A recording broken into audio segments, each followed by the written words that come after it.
네, 오늘 저는 사형 반대의 입장을 여러분에게 말씀드리기 위해서 서 있는데요. 보통 전통적으로 따지면 이런 이야기들을 할 수 있을 겁니다. 뭐 잔인하다, 인권을 침해한다.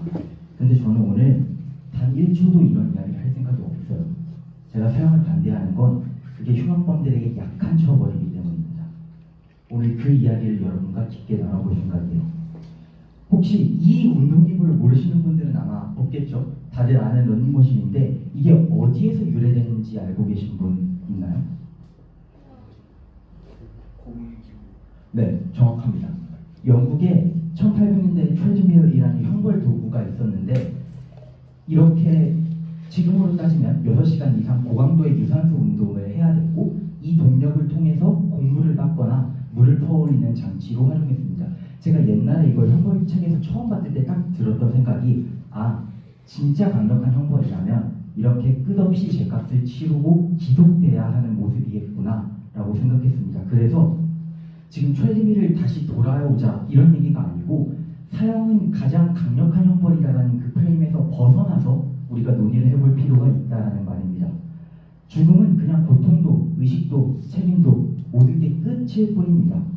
반면 정말 강력한 형벌이라면 끝이 없이 지속되어야 한다고 생각합니다. 그래서 저는 강화된 종신형을 대안으로 제시하는데 여기서 강화라는 건 아래서 이야기하는 두 가지 조건을 이야기합니다. 그래서 하나씩 먼저 살펴볼 텐데요. 먼저 가석방이 절대 허용되지 않습니다. 죄송하지만 지금부터 우리가 처벌하는 그 흉악범의 입장이 돼서 한번 시뮬레이션을 돌려볼게요. 여러분이 20대에 수감이 됩니다. 10년이 지나 30대가 되고 밖에 있는 친구들은 뭐 사회에서 자리를 잡고 가정을 꾸리기도 하고 하지만 여러분은 똑같은 일상입니다. 마찬가지로 40년이 지나 60대가 되면 여러분이 감옥 들어가기 이전과는 완전히 다른 세상일 테지만 여러분은 아무것도 알 수 없습니다. 매일 아침 눈을 뜨면 이런 생각일 거예요. 오늘도 내일도 죽을 때까지 이 똑같은 곳에서 똑같은 일과로 써가야 하는구나라는 절망감이 여러분을 가장 괴롭게 만들 겁니다. 가석방을 없애는 건 처벌의 양을 조절하는 거에 가까워요. 그래서 우리는 이제 처벌의 질, 처벌의 강도 역시 강화할 수 있는 방안을 논의해보기 위해서 강력한 차등처우라고 두 번째를 적어뒀는데요.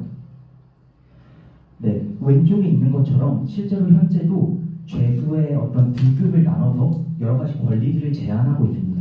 우리가 정말 사형을 논의할 정도로 강력한 범죄자라면요, 이러한 처우를 더 강화해서 적용시킬 수 있다고 생각해요. 그래서 레퍼런스를 하나 가져온 게 미국의 슈커맥스 교도소인데요. 여기서는 2주일 정도 독방으로 감금시켰다가 다시 일주일 정도 일반 죄수자들과 가두고 다시 2주간 감금하는 식으로 필요할 경우에 이런 식으로 독방 감금을 운영하고 있습니다. 이게 왜 그러냐면 유엔에서 15일 이상은 인권 가이드라인상 안 할 것을 권고하고 있기 때문에 딱 국제 인권 기준에 어긋나지만 않은 선에서 가장 열악한 처우를 해주고 있는 겁니다. 그래서 저거를 그대로 한국에 대입하자라는 게 핵심이 아니고 가석방이 없는 종신형 위에 더 열악한 처우와 강력한 처벌 옵션을 더함으로써 우리는 사형보다 더 강력한 처벌 제도를 논의할 수 있다는 겁니다. 이렇게 되면 여러분은 물리적으로는 살아있지만 사회적으로는 완전한 죽음을 맞이한 것과 다름없습니다. 그리고 이렇게 강화된 종신형이 더 강한 것도 있지만요, 사형에는 치명적 약점들이 있습니다. 먼저 이 숫자가 과연 뭘 의미할까요? 옆에 있는 사진을 보면 조금 힌트가 될 수 있을 것 같은데, 네, 옆에 있는 숫자는 미국에서 DNA 증거로 무죄가 밝혀진 사형수의 숫자입니다. 이미 집행된 사람 중에서는 얼마나 많은 사람들이 증거로 무죄가 밝혀질 수 있었을까요? 우리는 알 수 없습니다. 이게 첫 번째 사형의 가장 치명적인 약점입니다. 오판의 가능성이죠. 만약에 강화된 종신형이었다면요, 그 시간을 어떻게 보상해 주겠습니까? 그 형벌에 대한 온전한 보상 불가능합니다. 하지만 최소한 국가가 그 사람에게 사죄하고 보상하려는 노력을 할 수 있는 그 기회와 공간만큼은 남아있습니다. 사형은 이조차도 불가능합니다. 네, 그리고 역설적이게도 이렇게 되돌릴 수 없다는 지점 때문에 실제로 사형을 집행하는 미국에서는 이게 가장 비싼 형벌입니다. 우리가 생각하기에는 사형이 그냥 죽이면 끝이고 종신형은 계속 관리를 해줘야 되니까 비싸다라고 생각하는데요.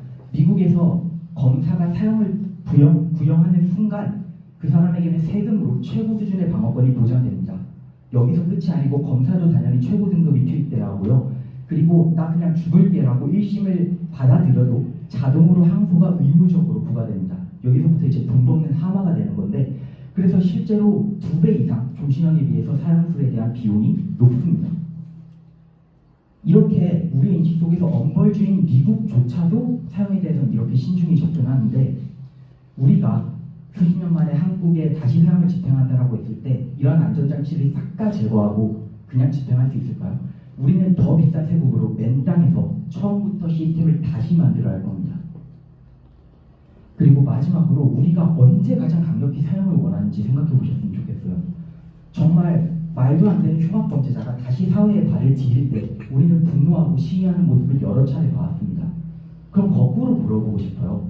이렇게 우리의 국민의 법감정과 우리의 상식에 어긋나는 판결을 종종 내리는 사법부한테 절대 돌이킬 수 없는 그 사형이라는 칼날을 쥐어주시겠습니까? 네, 마지막으로 정리해보겠습니다. 우리에겐 2가지 요구가 있습니다. 첫 번째, 흉악범에게는 정말 강력한 처벌을 내려야 합니다. 두 번째, 그럼에도 불구하고 시스템 실수를 만회할 수 있는 최소한의 안전장치는 마련되어 있어야 합니다. 사형은 이 2가지를 모두 충족시키지 못합니다.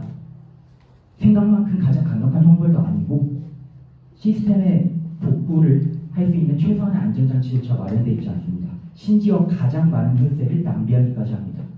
거꾸로 강화된 중신형은 사형보다 더 강력한 처벌 효과를 가질 수 있습니다. 거기에 이어서 최소한의 안전장치만은 확보되어 있습니다. 다시 토지로 돌아가서 여러분께 여쭤보고 싶습니다. 사형이 과연 정의를 위한 가장 확실한 선택일까요? 네, 발표 마치겠습니다.